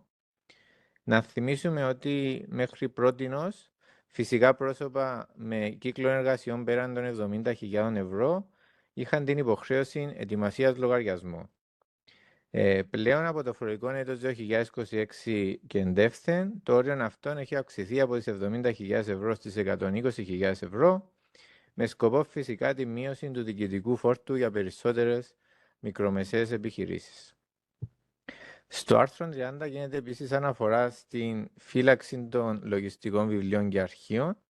Δεν θα επαναλάβουμε τις αλλαγές που έχουν επέρθει σε σχέση με τη φύλαξη των εγγράφων, καθώς αυτές αναφέρονται και στο άρθρο 5 και έχουν αναφερθεί αναλυτικά προηγουμένως και από τον συνάδελφο Παναγιώτη στις προηγούμενες διαφάνειες, μαζί και με αναλυτικά παραδείγματα. Προχωρούμε από πάνω στην επόμενη διαφάνεια, όπου θα δούμε με περισσότερη λεπτομέρεια το τι ισχύει σε σχέση με την ετοιμασία των λογαριασμών. Όπως έχουμε ήδη αναφέρει, φυσικό πρόσωπο που ασκεί επιχείρηση και έχει κύκλο εργασιών ο οποίος δεν υπερβαίνει τις 120.000 ευρώ, απαλλάσσεται από την υποχρέωση ετοιμασίας λογαριασμών. Εάν τώρα ο κύκλος εργασιών υπερβαίνει τις 120.000 ευρώ, τότε υπάρχει υποχρέωση ετοιμασίας λογαριασμών και υπάρχουν κάποιες πρόσθετες προϋποθέσεις οι οποίες καθορίζουν αν αυτοί οι λογαριασμοί θα πρέπει να τη χάνουν επισκόπησης ή αν θα πρέπει να τη χάνουν ελέγχου. Συγκεκριμένα, εάν ο κύκλος εργασιών δεν υπερβαίνει τις 200.000 και το σύνολο ενεργητικού δεν υπερβαίνει τις 500.000 ευρώ, τότε οι λογαριασμοί μπορούν να τη χάνουν απλά επισκόπησης. Εάν τώρα υπερβαίνεται έναν από τα δύο αυτά όρια, δηλαδή είτε το κύκλος εργασιών υπερβαίνει τις 200.000 είτε το σύνολο ενεργητικού τις 500.000, τότε οι λογαριασμοί θα πρέπει να είναι ελεγμένοι. Όσον αφορά τις εταιρείες, εφαρμόζονται τα όρια και οι προϋποθέσεις που προνοούνται στο άρθρο 152α του Περιεταιριών Νόμου. Προχωρούμε τώρα στο 32α, το οποίο είναι ένα καινούριο εντελώς άρθρο, με το οποίο εισάγεται ένα νέο μέτρο ενίσχυσης της φορολογικής συμμόρφωσης και συγκεκριμένα το μέτρο της αναστολής λειτουργίας και σφράγισης των υποστατικών της επιχείρησης. Να αναφέρουμε ότι αυτό το μέτρο θα μπορεί να χρησιμοποιείται από το τμήμα φορολογίας εάν παρατηρούνται ορισμένες παραλήψεις συμμόρφωσης κάποιου φορολογούμενου προσώπου. Υπάρχουν 4 κατηγορίες παραλήψεων, τις οποίες θα δούμε με τη σειρά. Πρώτον, έχουμε τη μη υποβολή δηλώσεων και συγκεκριμένα μη υποβολή 2 τουλάχιστον φορολογικών δηλώσεων ή 12 τουλάχιστον δηλώσεων παρακρατήσεων φόρων και εισφορών ή 3 τουλάχιστον φορολογικών δηλώσεων ΦΠΑ.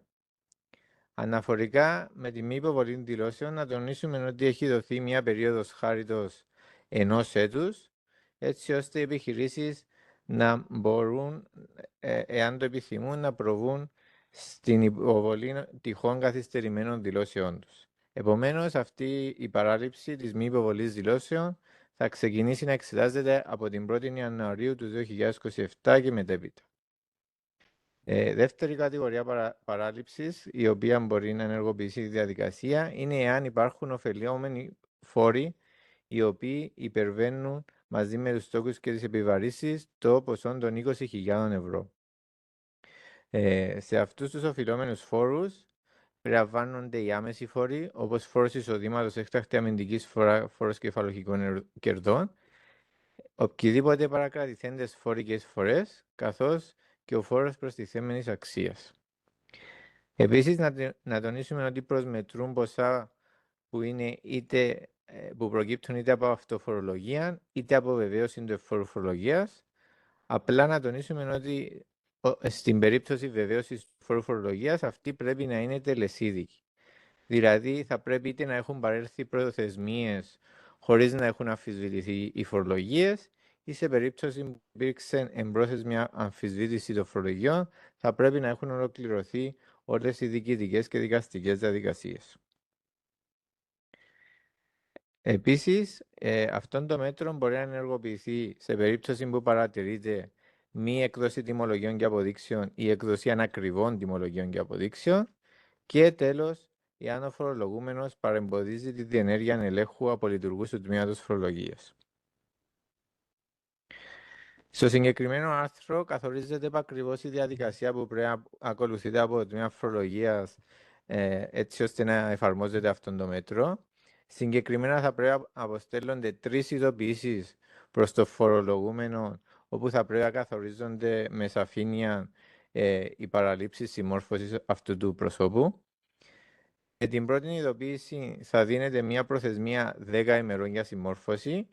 Σε περίπτωση που συνεχίζεται η μη συμμόρφωση, θα αποστέλλεται δεύτερη ειδοποίηση με ακόμα μια προθεσμία 10 ημερών. Και αν και πάλι συνεχίζεται η μη συμμόρφωση, τότε στέλνεται τρίτη και τελευταία ειδοποίηση με προθεσμία 5 ημερών για υποβολή απόψεων του φορολογούμενου. Μετά και αυτές τις 3 ειδοποιήσεις, τότε μπορεί το τμήμα φορολογίας να προχωρήσει στη λήψη απόφασης για σφράγιση του επιχειρηματικού υποστατικού μέχρι και 10 ημέρες. Τέτοια απόφαση του τμήματος φορολογίας θα πρέπει να δημοσιεύεται στην επίσημη εφημερίδα της Δημοκρατίας και θα πρέπει να επιδίδεται στο φορολογούμενο. Εάν ο φορολογούμενος δεν εντοπίζεται, τότε η επίδοση μπορεί να γίνεται και με τοιχοκόλληση σε εμφανές μέρος της επιχείρησης. Μετά την επίδοση και αφού ακολουθήσουν ακόμα 10 ημέρες, τότε οι λειτουργοί του τμήματος φορολογίας μαζί με τη συνδρομή της αστυνομίας μπορούν να προχωρήσουν στην υλοποίηση της απόφασης και να σφραγίσουν τα υποστατικό. Κατά τη σφράγιση, στην είσοδο της επιχείρησης θα τοποθετείται ταινία με το όνομα του τμήματος φορολογίας και θα καταγράφεται και η ημερομηνία μέχρι την οποία θα παραμένει κλειστό το υποστατικό. Εννοείται ότι στην περίπτωση που επέρθει συμμόρφωση, τότε πάβει να ισχύει η σφράγιση του υποστατικού και ο εύφορος φορολογίας μπορεί να εκδώσει σχετικό πιστοποιητικό συμμόρφωσης.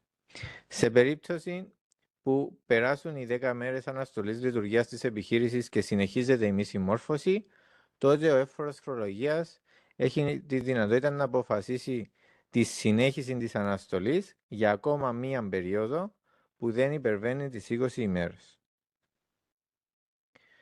Κάποια άλλα σημεία επί της διαδικασίας. Οποιαδήποτε αλλαγή στην νομική μορφή ή στο πρόσωπο που ασκεί την επιχείρηση δεν αποτελεί λόγο για μη σφράγιση των υποστατικών, νοουμένου φυσικά ότι η επιχείρηση ασκείται στον ίδιο χώρο και με ίδιων ή παρόμοιων αντικείμενων εργασιών. Επίσης, κατά την περίοδο της φράγησης του υποστατικού, θα μπορούν να εισέρχονται στον χώρο εξουσιοδοτημένοι λειτουργοί του Τμήματος Φορολογίας με τη συνδρομή της αστυνομίας όπου απαιτείται και ο επηρεαζόμενος επιχειρηματίας υποχρεούται να διευκολύνει την πρόσβασή του στον χώρο και μπορεί να παρευρίσκεται εκεί για όσο διαρκεί. Οποιοδήποτε πρόσωπο παραβιάζει τη σφράγιση των υποστατικών διαπράττει ποινικό αδίκημα και υπόκειται σε πρόστιμο μέχρι 30.000 ευρώ ή και σε ποινή φυλάκισης μέχρι 2 έτη. Και εννοείται ότι οποιαδήποτε δικαστική αμφισβήτηση της αναστολής λειτουργίας δεν αναστέλει την υποχρέωση του φορολογούμενου για φορολογική του συμμόρφωση, ούτε τη δυνατότητα του εφόρου να ασκεί κανονικά τις αρμοδιότητες του για να εισπράττει τους οφειλόμενους φόρους. Προχωρούμε τώρα στο άρθρο 36, το οποίο αφορά τις επιπτώσεις σε σχέση με φόρων πληρωτέως σε άλλον κράτος μέλος. Σε αυτόν το άρθρο έχει γίνει μια μικρή τροποποίηση για διευκρινιστικούς σκοπούς, ώστε να αναφέρεται ότι εάν η έκπτωση διεκδικηθεί πέραν των 6 ετών από το τέλος του φορολογικού έτους, αλλά εντός 6 μηνών από την εξακρίβωση του αλλοδαπού φόρου, τότε θα μπορεί να γίνεται η βεβαίωση από το Τμήμα Φορολογίας εντός 1 έτους από την προσαγωγή των απαραίτητων στοιχείων και πληροφοριών.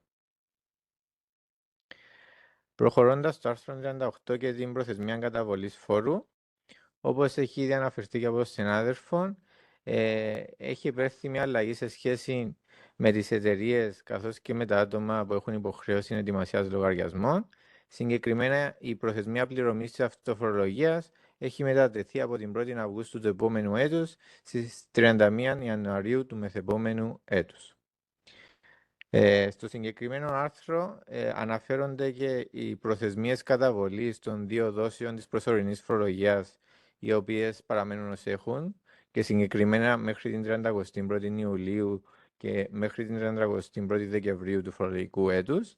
Απλά έχει γίνει μια τροποποίηση σε σχέση με πρόσωπα τα οποία δραστηριοποιούνται και αποκτούν εισόδημα μετά την 30η Ιουνίου, δηλαδή κατά το δεύτερο μισό του φορολογικού έτους, και διευκρινίζεται ότι τέτοια πρόσωπα έχουν υποχρέωση να καταβάλουν μόνο μία δόση προσωρινής φορολογίας και αυτή θα πρέπει να καταβάλλεται μέχρι την 31η Δεκεμβρίου. Επίσης, στο συγκεκριμένο άρθρο έχει γίνει μία προσθήκη ότι σε περίπτωση που ο φορολογούμενος υποβάλλει ένσταση εναντίον φορολογίας και ο εύφορος φορολογίας εφαρμόζει το άρθρο 42, τότε δεν αναστέλλεται η εισπράξη του αμφισβητούμενου φόρου. Θα αναφερθούμε σε περισσότερη λεπτομέρεια στο άρθρο 42 σε λίγο. Απλά για τώρα να αναφέρουμε ότι το συγκεκριμένο άρθρο εφαρμόζεται εάν ο εύφορος φορολογίας έχει λόγους να πιστεύει ότι ο οφειλόμενος φόρος δυνατόν να μην εισπραχθεί. Συνεχίζουμε με το άρθρο 39 και τους τόκους για τη μη έγκαιρη καταβολή φόρου.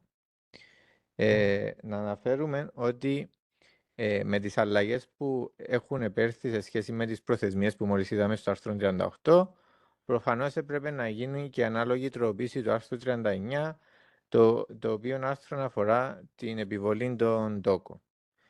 Όπως είπαμε, η αλλαγή που έχει γίνει στις προθεσμίες αφορά τις εταιρείες και τα άτομα με υποχρέωση ετοιμασίας λογαριασμών, όπου πλέον η προθεσμία καταβολής αυτοφορολογίας είναι η 31η Ιανουαρίου και όπως είναι φυσικό, οι τόκοι θα ξεκινούν να υπολογίζονται από την επόμενη μέρα, δηλαδή την 1η Φεβρουαρίου του μεθεπόμενου έτους. Για άτομα χωρίς υποχρέωση ετοιμασίας λογαριασμών, η προθεσμία παραμένει ως έχει και οι τόκοι υπολογίζονται κανονικά όπως και πριν.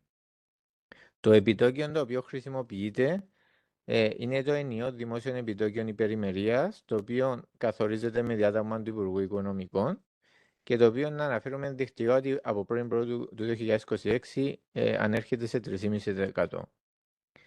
Επίσης, έχει προσθεθεί μία αναφορά στο συγκεκριμένο άρθρο ότι σε περίπτωση που εύφορος φορολογίας παρατείνει την προθεσμία υποβολής της φορολογικής δήλωσης, τότε οι τόκοι θα ξεκινούν να μετρούν από την ημερομηνία λήξης της νέας προθεσμίας που έχει καθορίσει ο εύφορος φορολογίας. Συνεχίζουμε με το 39α, το οποίο είναι ακόμα ένα νέο άρθρο, το οποίο καθορίζει τη σειρά προτεραιότητας εξόφλησης των οφειλών.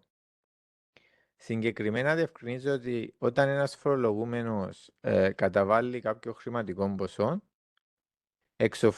εξοφλούνται πρώτα οι τόκοι περιμερίας, δεύτερον εξοφλείται η πρόσθετη επιβάρυνση και χρηματική επιβάρυνση για μια έγκαιρη καταβολή φόρου, τρίτον η χρηματική επιβάρυνση και το διοικητικό πρόστιμο, τέταρτον η χρηματική επιβάρυνση και διοικητικό πρόστιμο για εκπρόθεσμη υποβολή φορολογικής ζήρωσης και πέμπτον και τελευταίον εξοφλείται το αρχικό ποσό φόρου και πρόσθετου φόρου.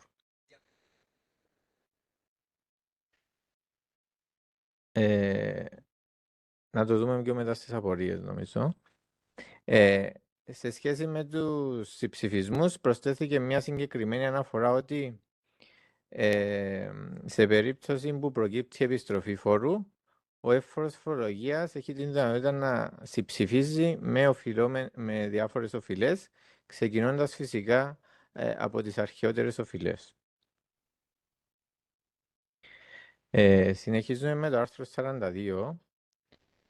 Πριν αναφέρουμε τις αλλαγές του συγκεκριμένου άρθρου, να θυμίσουμε το γενικό κανόνα ότι σε περίπτωση υποβολής ένστασης, τότε αναστέλλεται η εισπράξη του μη αμφισβητούμενου φόρου.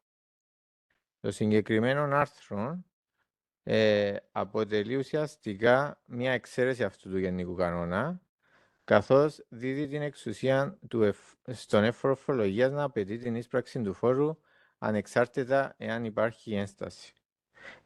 Εάν φυσικά συντρέχουν κάποιοι συγκεκριμένοι λόγοι. Προηγουμένως, ο εύφορος φορολογίας μπορούσε να επικαλεστεί αυτόν το άρθρο εάν είχε λόγους να πιστεύει ότι ο επιβληθής φόρος δυνατόν να μην εισπραχθεί. Πλέον έχει προσθεθεί ακόμα ένας νέος λόγος και ο εύφορος φορολογίας μπορεί να εφαρμόσει το άρθρο στην περίπτωση που ο φορολογούμενος παρουσιάζει ιστορικών εκπρόθεσμης υποβολής δηλώσεων ή καθυστερημένης πληρωμής φόρου. Συνεχίζουμε με το άρθρο 44, στο οποίο η αλλαγή ουσιαστικά που έχει επέρθει αφορά την κατάσταση ερχοδότη IR7, όπου πλέον η προθεσμία υποβολής της δήλωσης είναι μέχρι την 31η Μαρτίου του επόμενου έτους και δεν υπάρχει πλέον η τρίμηνη παράταση η οποία προνοείται πριν τη φορολογική μεταρρύθμιση. Συνεχίζουμε με το άρθρο 47, το οποίο αφορά στο οποίο καθορίζονται οι τρόποι με τους οποίους μπορεί να γίνεται η επίδοση των ειδοποιήσεων του τμήματος φορολογίας. Λόγω του γεγονότος ότι οι συγκεκριμένες ειδοποιήσεις μπορούν να αποστέλλονται, για παράδειγμα, ταχυδρομικώς ή με ηλεκτρονικά μέσα, έχει προσθεθεί έτσι μια αναφορά ότι κάθε πρόσωπο που είναι εγγεγραμμένο στο φορολογικό μητρό έχει την ευθύνη για επικαιροποίηση των στοιχείων επικοινωνίας του, περιλαμβανομένης της διεύθυνσης αλληλογραφίας και της ηλεκτρονικής διεύθυνσης. Συνεχίζουμε με το άρθρο 48, σύμφωνα με το οποίο ο εύφορος φορολογίας μπορεί να μην παραχωρεί τις διεκδικούμενες επιπτώσεις εάν δεν παρουσιάζονται ικανοποιητικοί λογαριασμοί και προσδιορισμοί. Προηγουμένως υπήρχε μια αναφορά στον νόμο σε ανεξάρτητον επαγγελματία λογιστή, ο οποίος εγκρίνεται από τον Υπουργό Οικονομικών και έχει επικαιροποιηθεί η διατύπωση του άρθρου έτσι ώστε να γίνεται αναφορά σε νόμιμον ελεγκτή ή νόμιμον ελεγκτικό γραφείο σύμφωνα με τον περιελεγκτό νόμο. Συνεχίζουμε με το 48α, το οποίο είναι ένα νέο άρθρο το οποίο δεν έχει ακόμα εφαρμοστεί, αλλά θα έχει ισχύ από την 1η Ιουλίου του 2026 και το οποίο αφορά τους τρόπους πληρωμής ενοικίου. Συγκεκριμένα από την 1η Ιουλίου του 2026, η καταβολή ενοικίου για ακίνητα στη Δημοκρατία θα διενεργείται αποκλειστικά μέσω τραπεζικού εμβάσματος ή μέσω κάρτας ή μέσω άλλου αναγνωρισμένου ηλεκτρονικού μέσου. Επομένως, κάθε δικαιούχος ενοικίου δεν θα πρέπει να αποδέχεται την εισπράξη με οποιοδήποτε άλλον τρόπο. Δηλαδή, δεν θα πρέπει να αποδέχεται, για παράδειγμα, την εισπράξη με μετρητά, είτε την πληρωμή με επιταγή. Προχωρούμε στις χρηματικές ποινές για τα διάφορα αδικήματα που προνοεί ο νόμος. Ξεκινούμε με το άρθρο 50, Όπως θα δείτε, οι χρηματικές ποινές έχουν αυξηθεί έτσι ώστε να γίνουν πιο αποτρεπτικές. Συγκεκριμένα για το αδίκημα της άρνησης ή παράληψης υποβολής δήλωσης στοιχείων ή το αδίκημα της παραβιάσης άλλου καθήκοντος που επιβάλλει ο νόμος, η ποινή η οποία ίσχυε μέχρι την 31η Δεκεμβρίου του 2025 ήταν 17 ευρώ για κάθε μέρα που συνεχίζεται η παράληψη. Από 1η Πρώτου του 2026 η ποινή αυτή έχει αυξηθεί από 17 ευρώ σε 20 ευρώ για κάθε ημέρα. Όσον αφορά το αδίκημα της αδικαιολόγητης παράληψης εισοδήματος από τη φορολογική δήλωση, η υφιστάμενη ποινή των 2.000 λιρών έχει αυξηθεί σε 5.000 ευρώ. Και τέλος υπήρχε και αύξηση για το τελευταίο αδίκημα της μη συμμόρφωσης με τους κανονισμούς του Υπουργικού Συμβολίου για την έκδοση τιμολογιών και αποδείξεων και υπήρξε αύξηση από τις 450 λίρες στις 5.000 ευρώ. Οι χρηματικές επιβαρύνσεις του άρθρου 50α, όπως θα δούμε, έχουν και αυτές αυξηθεί. Και επίσης έχει γίνει και μία διαβάθμιση, όπως θα δείτε, των επιβαρύσεων, ανάλογα με το αν αυτές αφορούν φυσικά πρόσωπα ή νομικά πρόσωπα και ανάλογα με το μέγεθος του νομικού προσώπου. Να δούμε για παράδειγμα την επιβάρηση για την πρώτη παραβίαση της μη υποβολής δήλωσης στοιχείων ή της παραβίασης καθήκοντος που προβλέπεται στον νόμο εντός καθορισμένης προθεσμίας.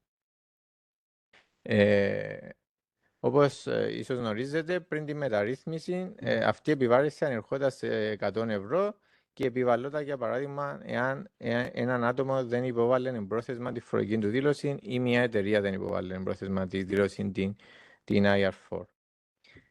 Πλέον, η επιβάρηση των 100 ευρώ έχει αυξηθεί για φυσικά πρόσωπα σε 150 ευρώ και για νομικά πρόσωπα σε 250 ή 500 ευρώ. Ανάλογα με το αν αυτό το νομικό πρόσωπο θεωρείται μικρού ή μεγάλου μεγέθους. Και όπως θα δείτε, αυξήσεις έχουν επέρθει και στις υπόλοιπες επιβαρύσεις αυτού του άρθρου. Απλά να αναφέρουμε ότι το μεγαλύτερο ποσό της επιβαρύσης, όσον αφορά τις εταιρείες που βλέπετε στην τελευταία στήλη του πίνακα, επιβάλλεται σε εταιρείες των οποίων ο κύκλος εργασιών ή τα περιουσιακά στοιχεία υπερβαίνουν το 1 εκατομμύριο ευρώ. Συνεχίζουμε με ακόμα μια αλλαγή που έχει γίνει στο άρθρο 50α, όπου διευκρινίζεται ότι σε περίπτωση που εύφορος φορολογίας παρατείνει την προθεσμία υποβολής φορολογικής δήλωσης και εντός αυτής της νέας προθεσμίας ο φορολογούμενος προβαίνει σε υποβολή της δήλωσης και πληρωμής της αυτοφορολογίας, τότε δεν θα επιβάλλεται οποιαδήποτε χρηματική επιβάρυνση. Και τελευταίο από τα ποινές και τα προστήματα έχουμε την αλλαγή όσον αφορά το διοικητικό πρόστιμο για την παραβίαση του διατάγματος για αποδοχή μέσω πληρωμής με κάρτα, όπου το πρόστιμο το οποίο δύναται να επιβάλλει ο εύφορος της φορολογίας έχει αυξηθεί από τις 4.000 ευρώ στις 6.000 ευρώ. Συνεχίζουμε με το άρθρο 51α που αφορά την ποινική ευθύνη σε σχέση με την παράληψη καταβολής του φόρου. Να αναφέρουμε ότι η μόνη αλλαγή η οποία έχει επέρθει σε αυτόν το άρθρο είναι η τελευταία πρόταση που βλέπετε σε αυτήν τη διαφάνεια. Πρώτα να τη διαβάσουμε και ακολούθως να την εξηγήσουμε. Όταν ο διευθυντής φέρει ποινική ευθύνη, τότε ευθύνεται αλληλεγγύος και χωρισμένος με το νομικό πρόσωπο σε οποιαδήποτε αστική διαδικασία. Με πιο απλά λόγια, στην περίπτωση που η εταιρεία παραλείπει να καταβάλει τον οφειλόμενο φόρο και ο διευθυντής φέρει ποινική ευθύνη, τότε το τμήμα φορολογίας θα μπορεί να διεκδικήσει τον οφειλόμενο φόρο εκτός από την εταιρεία και από τον ίδιο τον διευθυντή της εταιρείας. Για παράδειγμα, καταχωρώντας εναντίον του διευθυντή αστική αγωγή. Το πότε φέρει ποινική ευθύνη ο διευθυντής δεν έχει αλλάξει, απλά για σκοπούς πληρότητας να κάνουμε μια σύντομη αναφορά. Όσον αφορά φόρων εισοδήματος ο οποίος παρακρατήθηκε από αποδοχές ή έκτακτη αμυντική εισφορά που παρακρατήθηκε από τόκους και μερίσματα, εάν η εταιρεία παραλείπει να καταβάλει το φόρο αυτόν, τότε ο διευθυντής φέρει αυτόματα ποινική ευθύνη. Τώρα, στην περίπτωση οποιοδήποτε άλλον οφειλόμενο φόρο, σε περίπτωση που η εταιρεία δόλια παραλείπει ή καθυστερεί να καταβάλει το φόρο, ο διευθυντής φέρει ποινική ευθύνη μόνο εάν αποδειχθεί ότι συνέπραξε δόλια στην τέλεση αυτού του αδικήματος. Συνεχίζουμε με το άρθρο 53α και τη μη παραγραφή της ευθύνης διευθυντή της εταιρείας. Σύμφωνα με αυτόν τον νέο άρθρο, ο διευθυντής κάποιας εταιρείας, ακόμα και αν διαγραφεί από το μητρό διευθυντών της εταιρείας, συνεχίζει να φέρει ευθύνη για παραλήψεις συμμόρφωσης της εταιρείας που έγιναν φυσικά κατά τη διάρκεια της θητείας του. Επίσης, προνοείται ότι σε περίπτωση που υποβάλλεται γνωστοποίηση των εύφορων εταιρεών για αναδρομική διαγραφή αυτού του διευθυντή, τέτοια αναδρομική διαγραφή μπορεί να ισχύει για μέγιστο χρόνο 12 μηνών πριν την υποβολή της γνωστοποίησης. Επομένως, σε περίπτωση που η γνωστοποίηση υποβάλλεται εντός 12 μηνών από την ημερομηνία της αλλαγής, τότε η θητεία του διευθυντή θεωρείται ότι τερματίζεται κανονικά από την ημερομηνία της αλλαγής. Σε περίπτωση που η γνωστοποίηση παραδίδεται ωστόσο μετά την παρέλευση 12 μηνών από την ημερομηνία της αλλαγής, τότε η θητεία του διευθυντή λογίζεται ότι τερματίστηκε 12 μήνες πριν την παράδοση της γνωστοποίησης. Να δούμε κάποια παραδείγματα για να γίνει πιο αντιληπτή αυτή η πρόνοια. Στο πρώτο παράδειγμα, θεωρούμε ότι η αλλαγή του διευθυντή έγινε την 1η Μαρτίου του 2025 και η γνωστοποίηση αλλαγής υποβλήθηκε στον εύφορο εταιρεών την 1η Οκτωβρίου του 2025. Εφόσον η γνωστοποίηση υποβλήθηκε εντός 12 μηνών από την αλλαγή, τότε θεωρούμε κανονικά ότι η θητεία του διευθυντή τερματίστηκε την 1η Μαρτίου του 2025, που είναι και η πραγματική ημερομηνία αλλαγής, η οποία αναφέρεται στην γνωστοποίηση. Εάν τώρα, και προχωρούμε στο δεύτερο παράδειγμα, η αλλαγή έγινε την 1η Μαρτίου του 2025, αλλά η γνωστοποίηση των εύφορων εταιριών υποβλήθηκε μετά την παρόδο 12 μηνών, για παράδειγμα την 1η Αυγούστου του 2026, τότε η θητεία του διευθυντή λογίζεται ότι τερματίστηκε 12 μήνες πριν από την ημερομηνία της γνωστοποίησης και συγκεκριμένα σε αυτό το παράδειγμα την 1η Αυγούστου του 2025. Πρακτικά το τι σημαίνει αυτό είναι ότι παρά το γεγονός ότι ο διευθυντής μέσω της γνωστοποίησης που υπόβαλε δηλώνει ότι έπαυσε να είναι διευθυντής της εταιρείας από την 1η Μαρτίου του 2025, εν τούτης συνεχίζει να φέρει ευθύνη για παραλήψεις της εταιρείας που έγιναν μέχρι την 1η Αυγούστου του 2025. Συνεχίζουμε τώρα με τον περί εισπράξεως φόρων τροποποιητικών νόμων, ο οποίος τέθηκε σε ισχύ από την 1η Πρώτου του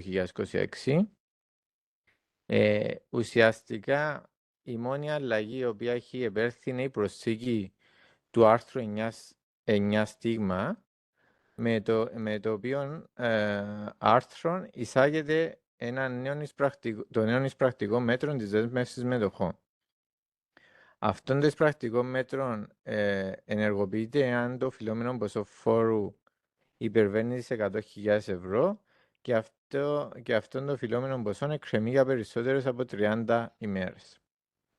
Να τονίσουμε ότι σε αυτόν το ποσό δεν προσμετρούν φόροι για τους οποίους δεν έχουν παρέλθει όλες οι προθεσμίες αμφισβήτησης και δεν έχουν ολοκληρωθεί πλήρως όλες οι διοικητικές και δικαστικές διαδικασίες. Δεν προσμετρούν φόροι για τους οποίους υπάρχει σχέδιο δόσεων που καταβάλλονται πρόθεσμα και δεν προσμετρούν φόροι για τους οποίους έχει παρασχεθεί ικανοποιητική εγγύηση για την καταβολή τους. Σύμφωνα με αυτόν το μέτρο, ο φόρος φορολογίας μπορεί να δεσμεύει μετοχές που είναι περιουσιακών στοιχείων του φορολογούμενου που οφείλει το φόρο και οι δεσμευόμενες μετοχές μπορούν να έχουν αξία μέχρι το διπλάσιο του οφειλούμενου φόρου μαζί με τους τόκους και τις επιβαρύνσεις. Και συνεπώς, το εν λόγω μέτρο λειτουργεί ουσιαστικά σαν μια εξασφάλιση της ίσπραξης αυτών των φόρων, καθώς για όσο διάστημα διαρκεί αυτή η δέσμευση, αυτές οι μετοχές δεν θα μπορούν να μεταβιβαστούν. Η διαδικασία που θα πρέπει να ακολουθείτε είναι ότι ο εύφορος φορολογίας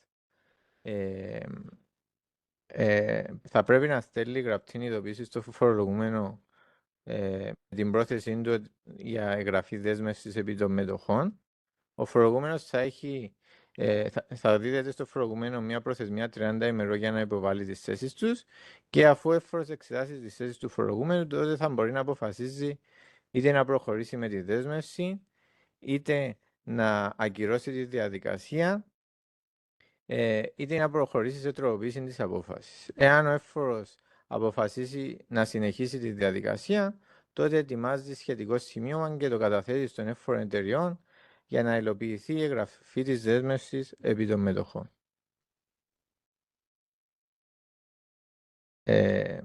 Παράλληλα, όταν γίνεται εγγραφή της δέσμευσης, θα πρέπει να ειδοποιείται εγγράφος ο φορολογούμενος και θα μπορεί να αιτηθεί στο δικαστήριο για ακύρωση της δέσμευσης εάν ισχύει ένας από τους πιο κάτω δύο λόγους. Πρώτον, εάν έχει ήδη εξοφλήσει τον οφειλόμενο φόρο και δεύτερον, εάν θεωρεί ότι κάποιον άλλο μέτρο ίσπραξης θα ήταν λιγότερο επαχθές. Να θυμίσουμε ότι τα άλλα μέτρα ίσπραξης είναι η δέσμευση τραπεζικού λογαριασμού, η δίμευση κινητής περιουσίας και το μέμωση ακίνητου. Σε περίπτωση δικαστικής ακύρωσης της δέσμευσης, ο εύφορος φορολογίας είναι υποχρεωμένος να ενημερώσει τον εύφορο εταιρεών εντός 15 ημερών, έτσι ώστε να ακυρωθεί η δέσμευση. Εννοείται ότι ο εύφορος φορολογίας μπορεί να προβαίνει σε διευθέτηση με το φορολογούμενο για τους οφειλόμενους φόρους και να γίνεται η ανάλογη άρση της δέσμευσης. Τέλος, να αναφέρουμε ότι ο Υπουργός Οικονομικών, εάν το κρίνει σκόπιμο, μπορεί με διάταγμα που δημοσιεύεται στην επίσημη εφημερίδα να καθορίσει τις λεπτομέρειες της διαδικασίας εγγραφής δέσμευσης. Και τελειώνουμε την παρουσίαση με τον περιχαρτωσίμο νόμο, ο οποίος, όπως όλοι θα γνωρίζετε, έχει καταργηθεί από την 1η Πρώτου του 2026. Ωστόσο, να αναφέρουμε ότι οποιαδήποτε έγγραφα συντάχθηκαν και υπογράφηκαν έστω και από ένα συμβαλόμενο μέχρι την 31η Δεκεμβρίου του 2025 θα υπόκεινται κανονικά σε τέλος χαρτοσύμου. Επίσης, θα μπορεί να συνεχίζει η καταβολή τέλους χαρτοσύμου με βάση την νομοθεσία άλλων Υπουργείων και Υπηρεσιών μέχρι να γίνουν νέες σχετικές ρυθμίσεις από τις καθήλυνα αρμόδιες αρχές. Και σε αυτό το σημείο έχουμε φτάσει στο τέλος της παρουσίασης. Ευχαριστούμε για την προσοχή σας και μπορούμε να ακούσουμε τις απορίες σας.